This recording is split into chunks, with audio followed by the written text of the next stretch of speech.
24절부터 28절까지 말씀입니다. 요한복음 1장 24절부터 28절까지 신약성경 142쪽입니다.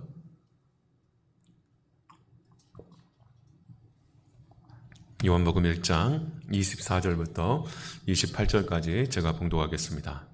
그들은 바리새인들이 보낸 자라. 또 물어 이르되 내가 만일 그리스도도 아니요 엘리야도 아니요 그 선지자도 아닐진데 어찌하여 세례를 베푸느냐. 요한이 대답하되 나는 물로 세례를 베풀거니와 너희 가운데 너희가 알지 못하는 한 사람이 있었으니 곧 내 뒤에 오시는 그이라. 나는 그의 신발끈을 풀기도 감당하지 못하겠노라 하더라. 이 일은 요한이 세례 베풀던 곳 요단강 건너편 베다니에서 일어난 일이니라. 아멘. 여러분, 앞서 우리가 19절부터 23절까지 유대인들이 예루살렘에서 바로 세례 요한을 찾아왔던 그 장면을 확인했습니다. 왜 찾아왔습니까? 이 19절에 보시면 내가 누구냐 물을 때, 여러분, 세례 요한에게 누구냐고 물으려고 찾아왔다는 거예요. 여러분, 이 유대인들, 여기서 말하는 유대인들은요, 당시 예루살렘에 거하는 산헤드린 공의회 의원들을 말합니다. 다시 말하면 당시에 이 사형권은 로마가 갖고 있었고, 이 팔레스타인 지방, 특별히 유대 땅이 너무나 지정학적으로 정치적으로 중요한 땅이었기 때문에 로마 당국은 바로 사형권과 이 법 집행권, 세금을 가져가는 권한을 놔두고 나머지 입법, 행정, 그 관련된 권한을 대폭 이 유대인들의 자치기관이라고 할 수 있는 이 산헤드린 공의회에다가 이렇게 대폭 그 권한을 나눠줬어요. 그러니까 실질적으로 이 유대 땅을 움직이는 사람들의 모임이 바로 산헤드린 공의회입니다. 여기에는 바로 경건한 바리새인들이 중심이 되어서 정말 모든 영적인 권한을 다 가지고 있었습니다. 실질적으로 그 당시 유대 땅을 움직이는 영적 지도자들의 모임이 바로 이 산헤드린 공의회 의원이 되었어요. 그러니까 여러분, 이 사람들이 세례 요한이 어떤 사람인지 몰랐을까요? 알았어요. 지금 세례 요한에게 세례를 받겠다고 유대 땅 전역이 들썩이고 있고, 세례 요한이 지금 어디에 있었냐면요, 광야, 이 공관복음에 보면 빈들에 거했다 있어요. 사람들이 안 가는 땅이에요. 사람들이 안 가는 땅에 그야말로 수많은 사람들이 인산인해를 누르면서 바로 세례 요한에게 말씀을 듣겠다고, 세례 요한에게 세례를 받겠다고 그렇게 구름대처럼 사람들이 모이는 이 현상을 당시 영적 지도자들인 이 산헤드린 공의회 의원들이 모를 수가 없었어요. 아마 세례 요한 뒷조사를 다 했을 겁니다. 세례 요한은 어떤 사람입니까? 경건한 사독계의 제사장 가문의 사가랴의 아들이었다는 것을 이미 알고 있어요. 이미 알고 있는데 왜 세례 요한에 찾아와가지고 내가 누구냐? 라고 묻는 것은 어떤 의미가 있습니까? 지금 불편한 심정이 있는 거예요. 네가 누구냐? 너 도대체 뭐 하는 사람이냐? 묻는 거. 여러분, 우리가 어디 갔는데요, 나를 잘 아는 사람이 나한테 너 도대체 뭐 하는 사람이야? 라고 묻는다고 하는 것은 내 이름이 무엇인지 모르고 내 집안과 내 출신 배경을 몰라서 묻는 게 아니라 못마땅한 마음을 좀 표현하고 있는 겁니다. 왜 세례 요한이 당시에 이 사람들에게 못마땅하게 여겨졌을까요? 그것은 바로 당시의 이 영적인 흐름, 세상의 흐름을 거스르는 사람이었기 때문에, 자기와 생각이 같고 정말 동화가 될 때는 정말 아무런 불편함이 없지만 자기들의 이 주류의 생각과 다를 때, 전에 제가 에베소서 2장 1절부터 말씀드린 것처럼 세상의 풍조와 유행을 정말 쫓는 사람들이 다 쫓고 있는데, 남들이 가는 대로 다 가지 않고 그것과 다른 길을 선택하고 다른 방향으로 향할 때, 그것도 좋다 이거예요. 혼자만 그렇게 살면 좋겠는데 이 사람이 오히려 이제 힘을 얻기 시작하면서 이 주류와 이 대세와 다른 방향성을 가지고 그것들이 주류가 되려고 할 때 앞선 이 기득권을 가진 사람들이 어떻습니까? 불편한 거예요. 그리고 못마땅한 겁니다. 그래서 그 못마땅한 마음을 지금 표현하러 온 겁니다. 그러면 왜 세례 요한이 이 당시의 주류라고 할 수 있는 산헤드린 공의회 의원들에게 정말 불편한 심정을 끼쳤느냐? 바로 세례 때문이에요. 세례. 여러분, 오늘 말씀도 보시면 바로 25절에 뭐라고 합니까? 또 물어 이르되 내가 만일 그리스도도 아니요 엘리야도 아니요 그 선지자도 아닐진데 어찌하여 세례를 베푸느냐? 결정적으로 이 당시의 종교 지도자들의 마음을 불편하게 했던 게 사도 바울이 이 광야에서 세례를 베풀었거든요. 여러분, 세례라고 하는 것은요, 당시 어떤 의미가 있었냐면 이방인들이 유대교로 개종할 때 세례를 베풀었어요. 이해가 되십니까? 게다가 또 이방인들이 유대인들에게 개종할 때요, 이렇게 종교 지도자가 세례를 베푸는 게 아니라 자기들끼리 물로 침수에 들어갔다가 나왔어요. 그런 방식으로 진행이 됐는데, 세례요한은요, 이방인들에게 세례를 베푸는 게 아니라 누구에게 지금 세례를 베풉니까? 유대인들, 경건한 유대인들, 심지어는요, 제사장들과 다른 서기관들도 와가지고 당시에 이 유력한 종교 집안, 종교 지도자들과 심지어는 고관, 대작과 귀족들도 와가지고 세례를 받겠다고 하는 거예요. 여러분, 세례는 누가 받는다고요? 이방인들이, 유대인들이 될 때 받는 것인데, 이미 경건한 유대인들이 세례요한에게 세례를 받는 거예요. 도대체 이 세례가 무엇인가? 이 세례 때문에 그들이 마음이 불편했다는 거예요. 이 세례의 근원을 찾으려면 바로 에스겔서 36장을 우리가 살펴볼 수 있는데요. 에스겔서 37장에 우리가 정말 7월 달에 살펴봤던 것처럼 정말 마른 뼈들이 정말 살아나는 역사가 있는데, 하나님이 마른 뼈들이 살아나게, 생기를 불어서 살아나게 하시기 이전에 에스겔서 36장에 무엇을 예언하시냐면 바로 성령 세례를 예언하십니다. 내가 너희들을 물로 세례를 베풀어서 너희의 마음의 굳은 살을 제거하고 정말 새 살을, 부드러운 살을 너희 마음에 주겠다라고 이 영적인 대각성과 회개에 대한 그런 세례를 하나님께서 예언을 하세요. 바로 세례요한은 바로 이 에스겔서 36장에서 예언하는 그런 회개의 세례, 정말 온전한 회개의 세례, 이방인이 유대인으로 단순히 개종하는 그런 세례가 아니라 정말 우리가 이 어려운 시대에 통렬하게 하나님 앞에 온전한 회개로 나아가는 그 회개의 세례를 너희가 받아야 된다. 그것을 당시에 설교했고, 그 설교를 듣고 하나님의 그 책망을 받고 성령의 감동을 받은 사람들이 이미 유대인임에도 불구하고, 심지어는 이미 제사장임에도 불구하고, 이미 경건한 유대인임에도 불구하고 세례요한에게 세례를 받겠다고 그렇게 줄을 서고 있었던 것입니다. 바로 이러한 세례를 당시에 종교 지도자들은 못마땅해 했어요. 그리고 불편하게 여겼던 것이죠. 이미 유대인들의 특권의식이 강했습니다. 유대인들은 이방인에 대해서 특권의식이 강했고, 자기들이 성전을 주관하고 있고 하나님의 택한 백성이라고 하는 이 영적인 특권으로 똘똘 뭉쳐있는 종교 지도자들에게 자기들이 다시 회개하면서 세례를 받아야 한다고 하는 이 세례요한의 가르침은 불편한 것이었어요. 그래서 혼자 그렇게 하면 모르겠는데 수많은 사람들이 이 세례요한의 설교를 듣고 거기에 동조하고 따르면서 다 잡아가여 엎드려 회개하는 이 모습을 볼 때 정말 너무너무 당시의 종교지도자들이 불편해서 이 세례요한에게 찾아와서 그 불편한 심정을 지금 토로하고 있는 겁니다. 25절 말씀처럼 어찌하여 세례를 베푸느냐? 네가 어떻게 했다고 세례를 베푸느냐? 도대체 네가 뭔데? 그러면서 이 불편한 마음을 표현해요. 그러자 세례요한이 뭐라고 답변을 합니까? 26절에 보시면 요한이 대답하되 나는 물로 세례를 베풀거니와 너희 가운데 너희가 알지 못하는 한 사람이 있었으니 곧 내 뒤에 오시는 그이라. 나는 그의 신발끈을 풀기도 감당하지 못하겠노라. 여러분, 이게 말씀이요, 이 세례요한의 답변이 좀 이상합니다. 논리적이지 못해요. 세례요한에게 지금 뭐라고 합니까? 네가 무슨 자격으로 세례를 베푸느냐 물었어요. 그렇죠? 그럼 세례요한이 뭐라고 답변합니까? 나는 이러이러한 자격으로 지금 세례를 베푼다. 이러이러한 이유로 세례를 베푼다. 이렇게 말을 해야 되는데 세례요한은 지금 뭐라고 해요? 나는 물로 세례를 베푸는데 내 뒤에 오시는 분은 내가 그분의 신발끈을 묶는 정도밖에 안 된다. 여러분, 신발끈을 묶는다고 하는 것은 신발끈을 묶고 매는 것은 뭡니까? 당시 이 광야에 샌들을 신고 다녔기 때문에 이 더러운 발을 집에 들어갈 때 그 더러운 발을 씻기는 물을 갖다 주고 그 발을 씻겨주는 종을 매요. 그 집 하인들 중에 가장 낮은 하인. 자기를 뭐라고 합니까? 내 뒤에 오신 분은 나는 그분의 정말 비교하면 도저히 견딜 수 없는 그런 자다. 나보다 내가 도저히 견딜 수 없는 그런 위대하신 분이 앞으로 오실 것이야 라고 말. 어떻게 보면 동문서답을 하는 겁니다. 이것을 통해서 우리가 뭘 알 수 있을까요? 세례요한의 관심은 뭡니까? 자기 자신이 아니라 누구입니까? 예수님이라고 하는. 지금 이 당시의 종교지도자들이 세례요한을 불편해하고 세례요한을 못마땅해서 도대체 너 뭐 하는 사람이야? 네가 무슨 자격으로 지금 세례를 베푸고 있어? 그게 신학적으로 맞아 틀려? 이렇게 따지려고 왔거든요. 근데 세례요한은 뭐라고 말하냐면 동문서답을 하는 거예요. 나한테 따지려고 하지 말고 너희들이 나를 바라보지 말고 누구를 바라보라는 거예요? 내 뒤에 오실 분을 바라봐야 한다. 너희가 참된 영적인 지도자라면, 너희가 참된 정말 하나님의 말씀을 맡은 사람들이라면 내가 지금 사람들을 모아가지고 사람들에게 어떤 세례를 베풀고 어떤 말을 하는지 그걸 넘어서서 내가 도대체 무슨 말을 하고 있는지, 내가 왜 이 세례를 베풀고 있는지 그 이유가 무엇입니까?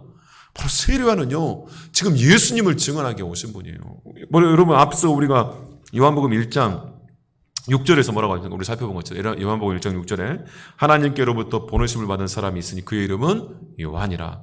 그가 증언하러 왔으니 곧 빛에 대하여 증언하고 모든 사람이 자기로 말미암아 믿게 하려 함이라. 그는 이 빛이 아니요 이 빛에 대하여 증언하러 온다. 바로 세례요한은 어떤 사람이라 했습니까? 빛이 아니라고 했어요. 어떤 사람이 빛에 대하여 증언하러 온 사람이다 라고 그렇게 말했어요. 또 우리가 지난주에 살펴본 것처럼 앞서 뭐라고 얘기했습니까? 23절에 보면 이르되 나는 선지자 이사야의 말과 같이 주의 길을 곱게 하라고 광야에서 외친 자의 소리라. 여러분, 소리는 말씀을 전하는 소리라는 거예요. 그러니까 결국 무게중심이 어디 있습니까? 소리에 있지 않고 빛이 아닌 사람에게 있지 않고 누구에게 있다는 거예요? 빛에게 너희가 관심을 가져라. 내가 소리인데 내가 어떤 소리냐? 말씀을 전하는 소리인데, 말씀이신 분을 전하는 소리인데, 지금 너희가 영적 지도자라고 하면서, 사내들인 공유라고 하면서, 너희가 유대 땅, 유대 민족을 관할하는 정말 종교 지도자라고 하면서 도대체 봐야 할 분을 보지 못하고 왜 나를 바라보고 있느냐? 그 말씀을 하고 있는 겁니다. 그러면서 오늘 뭐라고 합니까? 세례요한이 누구를 이야기해요? 바로 예수님을 이야기하는데, 예수님을 여러 가지 모습으로 얘기하는 26절에 뭐라고 합니까? 너희 가운데 너희가 알지 못하는 한 사람이 있었으니. 이게 바로 세례요한의 의도예요. 너희가 마땅히 종교지도자라면, 너희가 율법에 통달한 사람이라고 하면, 구약 성경 율법에 너희가 모세오경에 통달한 사람이라고 하면 구약 성경이 증언하는 바로 그 예수 그리스도, 그분을 알아야 한다는 거예요. 근데 뭐라고 합니까? 너희가 알지 못하는 한 사람. 너희가 마땅히 그분을 알아야 되는데 너희가 지금 마땅히 그분을 알아야 할 분을 알지 못하고 있어요. 그러면서 누구를 바라보고 있습니까? 세례요한을 바라보고 있는 거예요. 지금 자기들에게 종교적인 위협이 되지 않을까? 자기들의 주류에 오히려 기득권을 뺏지 않을까? 그렇게 자기의 어떤 권력과 권세에 눈이 멀어가지고 오히려 말씀에 입각해서 말씀이 예언하신 분, 그리고 하나님께서 보내신다고 약속하신 분, 바로 그 예수 그리스도께 집중하지 않고 얼마 안 되는 그 기득권을 지키겠다고 누구를 바라보고 있어요? 세례요한을 바라보고 있으면서 세례요한에게 신학적으로 따지고 그 자격 유무를 논하겠다고 온 사람들에게 일부러 세례요한은 자기 자격을 이야기하지 않습니다. 왜? 나는 그 자격 자체를 따질 존재가 아니다. 왜요? 내가 증언하시는 분, 앞으로 내 뒤에 곧 오실 그분은 내 자격과는 비교할 수 없는 어마어마하게 위대하신 분이고, 이분이 우리 민족에게 가장 중요한 분이며 이 인류에게 가장 중요한 분이기 때문에 그분에게 너희 관심을 두고 그분에게 너희 주목을 둬야지, 너희 시선을 두어야지 왜 나를 쳐다보고 있느냐, 지금 그 이야기를 하고 있는 겁니다. 그러면서 또 추가해서 뭐라고 합니까? 26절에 나는 물로 세례를 베풀거니와, 그러면 예수님은 무엇으로 세례를 베푸시는 것이죠? 바로 33절을 보시면 나도 그를 알지 못하였으나 나를 보내어 물로 세례를 베풀어 하신 그에게 나에게 말씀하시되 성령이 내려서 누구 위에든지 머물면 그가 곧 성령으로 세례를 베푸는 줄 알라 하셨기에. 그러니까 뭡니까? 세례요한은 물로 세례를 베푸는데 내 뒤에 오신 뭐예요? 성령으로 세례를 베푼다. 그 공관복음에 뭐냐니까 불로 세례를 베푼다. 그러니까 차원이 다른 분이라는 거예요. 여러분, 물로 세례를 베푼다는 건 어떤 의미가 있어요? 물은 뭡니까? 위에서 아래로 딱 내려오잖아요. 그렇지 않습니까? 이게 빗물이, 눈이 위에서 아래로 내려오잖아요. 또 이 에스겔 36장에서 말하는 이 물세례는 어떤 의미가 있냐면 우리를 씻겨내요. 바로 물세례가 의미하는 건 뭐냐면 하나님의 율법의 말씀에 비추어서 우리의 죄된 본성을 드러내고 우리의 추악한 죄를 드러내서 그것을 발견하고 씻겨내게 하는 것이 바로 물세례의 의미예요. 이것을 위해서 세례요한은 바로 이 율법을 비추어서 선지자 역할을 감당하지만 내 뒤에 오실 분은 누구입니까? 물세례가 아니라 성령으로 세례를 주시는 분이고 불로 세례를 주시는 분이에요. 여러분, 물이 위에서 내려오면서 우리를 씻는다 하면 불세례는 뭘까요? 불세례는 불의 속성이 뭡니까? 밑에서 위로 타오르잖아요. 이해가 되십니까? 바로 여러분, 우리를 정말 우리의 죄된 본성을 드러내가지고 우리의 죄를 정죄하고 회개해 가게 했어요. 그래서 나는 죄인입니다. 나는 죄인입니다. 나는 정말 죽어 마땅한 존재입니다. 여기에서 멈추면 안 된다는 거예요. 여기까지가 바로 율법의 역할입니다. 이게 바로 구약의 역할이에요. 예수님 오시기 이전의 역할이에요.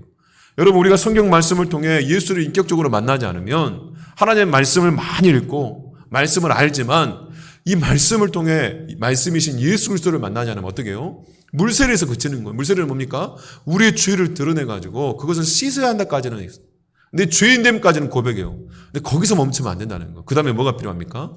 바로 우리에게 새로운 정체성이 있어야 되는데, 바로 불이 아래에서 위로 타오르는 것처럼 우리가 어떤 존재인가, 바로 하나님께 이르도록 하는, 우리가 하나님의 사랑을 받는 존재이고 하나님의 그 무한하신 사랑 가운데 우리에게 새로운 정체성을 부여하는 것이 바로 이 불세례와 성령 세례의 의미다라고 그것을 요한복음이 계속해서 말씀하고 있습니다.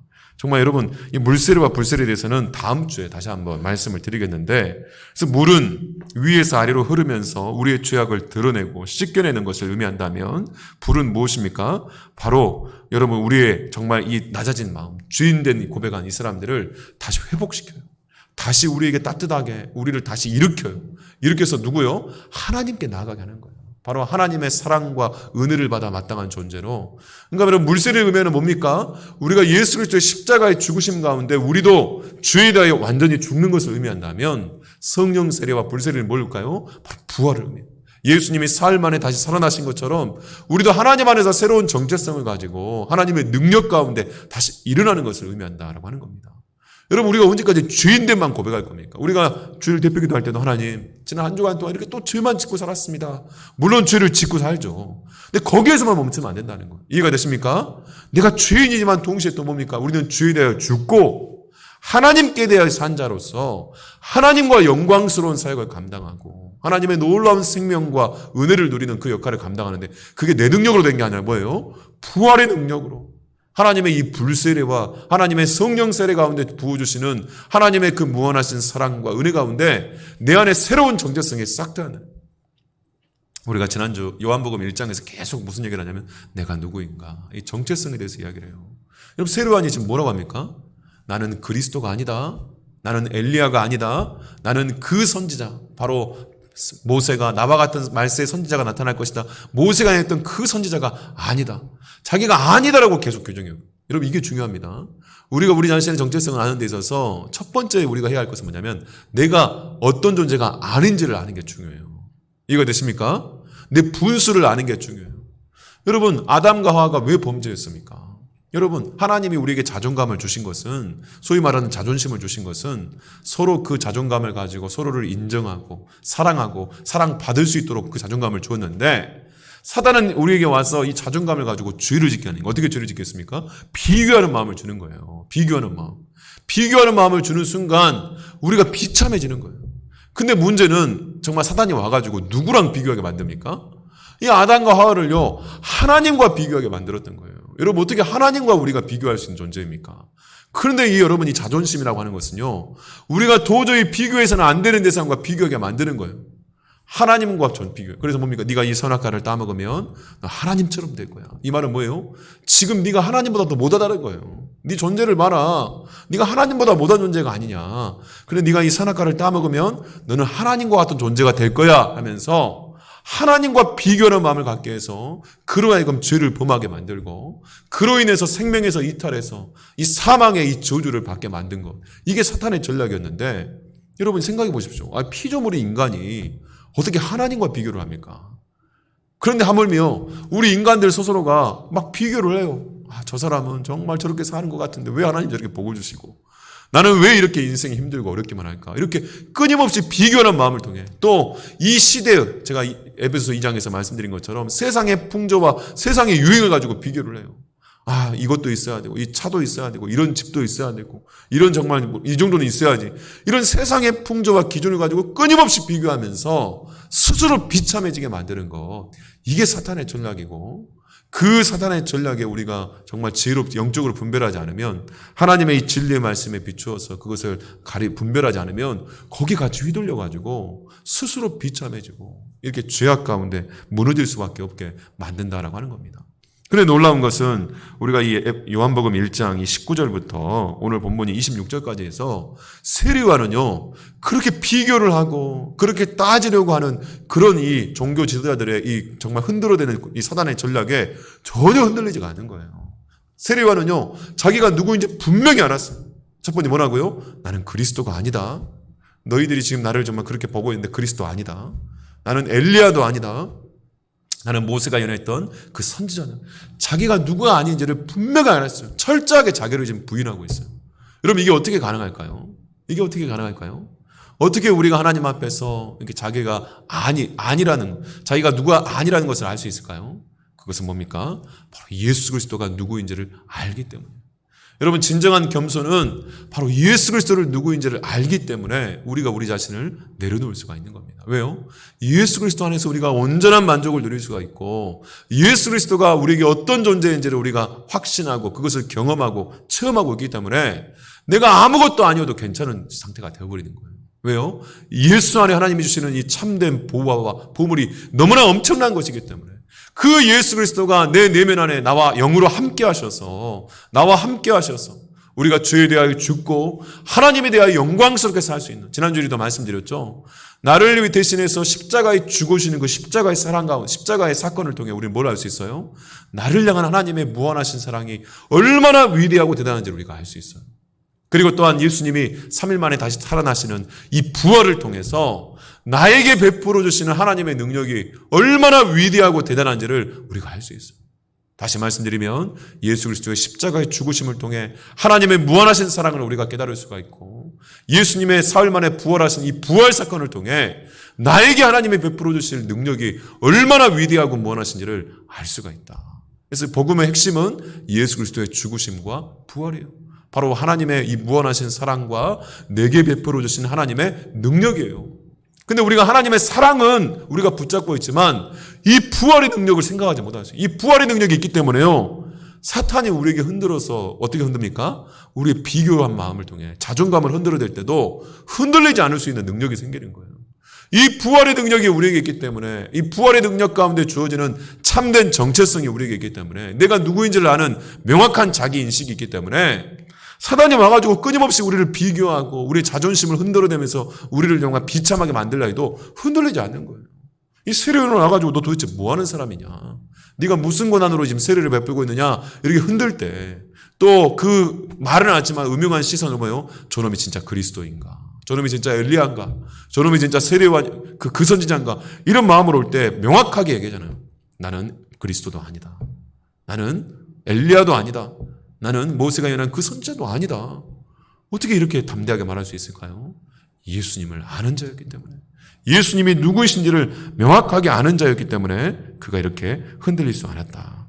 그러면 여러분, 진정한 겸손은, 진정한 자기 부인은 예수 그리스도가 누구인지를 알고 그 예수 그리스도가 나와 함께 하시며 그 놀라운 은혜와 능력으로 함께 하시는 분이라는 것을 우리가 진정으로 체험하고 깨달을 때 바로 우리가 누구인지를 분명히 알 수 있다는 겁니다. 여러분, 세례요한은 어떤 분이라고 아까 요한복음 1장 6절에서 말했어요? 빛에 대하여 증언하러 온 거예요. 빛이 아니라는 거예요. 우리도 명확하게 생각해야 합니다. 우리 인생은 뭡니까? 내가 스타가 돼보겠다고, 내가 빛이 돼보겠다고 몸부림치고 애쓰고, 그게 아니라는 거예요. 우리는 어떤 것이 아닙니까? 스타가 아니라, 우리는 빛이 아니라 빛을 증언해 온. 여러분, 내가 막 애써가지고 이 땅에서 내 이름 한번 내보겠다고 몸부림칠 필요가 없다는 거예요. 그게 바로 사탄의 전략이라는 거예요. 정말 내 아들을 한번 세상에 떵떵거리는 사람을 한번 만들어 보겠다고 그렇게 하지 말라는 거예요. 이해가 되십니까? 그게 아니라 우리는 우리가 있는 자리에서 참된 빛이 되시는 분, 참된 스타가 되시는 분, 정말 세상 가장 유일무이하신 분, 세상을 BC와 AD, 기원전과 기원으로 유일하게 나누신 그 예수 그리스도를 증언하러 온 자이기 때문에, 내가 가난한 자이든 부한 자이든 내가 어떠한 곳에 있든지 나를 통해 예수 그리스도가 증명되고 예수 그리스도가 증언되고 예수 그리스도가 드러나기만 하면 그게 우리 인생 최대의 목적이고, 그 사람이 바로 가장 하나님 앞에 존귀한 자이지, 내가 좀 하나님처럼 돼보겠다고 아담과 하와처럼 선악과를 따먹는 순간 오히려 이 저주, 사망의 저주를 입게 되어 있다는 겁니다. 여러분, 세상에 공중권세를 잡은 자가 세상의 돈과 권세를 가지고 계속 우리에게 너 이거 한 번만 타협하면 너는 대단한 자가 될 거야, 너는 대단한 권세와 명예를 얻을 거야, 이렇게 유혹에 들어가요. 그리고 끊임없이 비참해는 우리는 명확하게 세례요한처럼 어떻게 해요? 나는 아니다, 나는 세상의 빛이 아니다, 나는 세상의 그리스도가 아니다. 그럼 누굽니까? 바로 소리이다. 정말 빛이신 분을 증언하는 바로 소리이다. 말씀 그 자체가 되시는 예수 그리스도를 증언하는 소리일 뿐이다. 그러면서 우리가 읽진 않았지만 바로 나중에 또 1장 30절 이하에서 세례요한이 뭐랍니까? 나는, 그는 흥하여야 되고 나는 망하려. 나를 통해서 나셔야 할 분은 바로 누굽니까? 드러날 분은 예수 그리스도 한 분뿐이다. 이게 바로 여러분 우리가 성도로서 이 땅에서 살아갈 마땅한 자세다라고 하는 겁니다. 나를 통해서 여러분 생각해 보시죠. 예수님이 마태복음 28장에 보면 마지막으로 부활 승천하시기 전에 뭐라고 말씀합니까? 하늘과 땅의 모든 권세를 내게 주셨으니 그러면서 제자들을 파송하죠. 그러면서 뭐예요? 나의 증인이다라고 말씀해요. 바로 주님이 증인이 되는 거. 이게 바로 빛이 되어 증언하는 이 세례요한이 어떻게 하면 주님의 증인이 될 수 있는가를 명확하게 우리에게 보여주고 있습니다. 첫 번째 뭐예요? 자기가 아닌 것. 자기가 아닌 그 자라는 것을 내가 어떤 사람이 아닌가? 나는 빛이 아니다.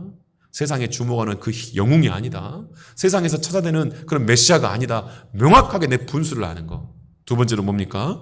대신 그리스도가 누구인지를 아는 것. 바로 내가 증언해야 할 그리스도가 누구인지 아는 것. 그래서 우리의 관심이 바로 그리스도가 누구인지를 아는 그 은혜가 있기를 주님의 이름으로 축원합니다. 우리가 마지막으로 한번 요한복음 3장 30절 말씀 찾아볼까요?